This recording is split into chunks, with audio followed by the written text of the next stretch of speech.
इन सब लोगों के जवाब सुनकर अल्लाह के नबी एक लम्हे के लिए रुके और फिर उन्होंने इन सब से कहा कि ए लोगों, मैं तुम्हें खबरदार करता हूँ उस आने वाले अजाब से जो बड़ा सख्त है, और इबादत करो उस एक रब की जो सारी कायनात का मालिक है।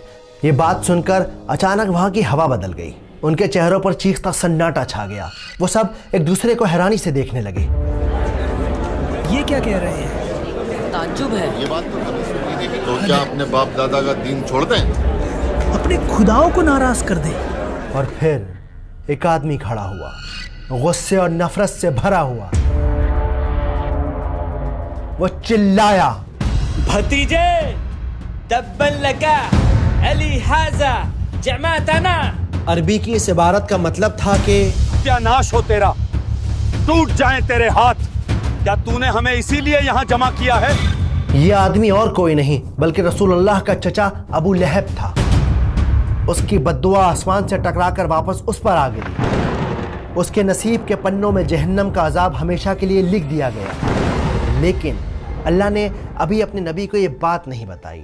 स्कॉलर्स कहते हैं कि अगर ये सूरत इस वक्त नाजिल हो जाती तो मक्का के लोग कहते उस पर कैसे भरोसा करें, वो अपनों की बुराई करता है। असल में उस दौर में मक्का में चाचा का दर्जा बाप के बराबर होता है, स्पेशली जब सगे वालिद का इंतकाल हो चुका हो।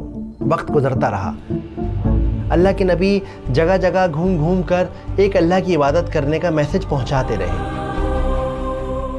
लेकिन अबू लहब वो आप सल्लल्लाहु अलैहि वसल्लम के पीछे पीछे जाता। अब ये कौन सी नई शायरी ले आया है? यहाँ तक कि वो बाजार के शरीर लड़कों को मोहम्मद सल्लल्लाहु अलैहि वसल्लम के पीछे लगा देता और उनसे कहता कि इनको पत्थर मारो मारो मारो, लेकिन इसका जुल्म यही नहीं रुका। इसकी बीवी यानी रसूलुल्लाह की चाची उम्मे जमील, जो कमाल की खूबसूरत औरत थी, नए नए तरीकों से नबी को परेशान करती। आप सब तो मक्का के बड़े सरदार हैं, फिर अहमद का बॉयकॉट क्यों नहीं करते? सही कहा, बॉयकॉट करो उसका। हाँ, बॉयकॉट करो उसका। सही कहा, हाँ, बॉयकॉट करो उसका।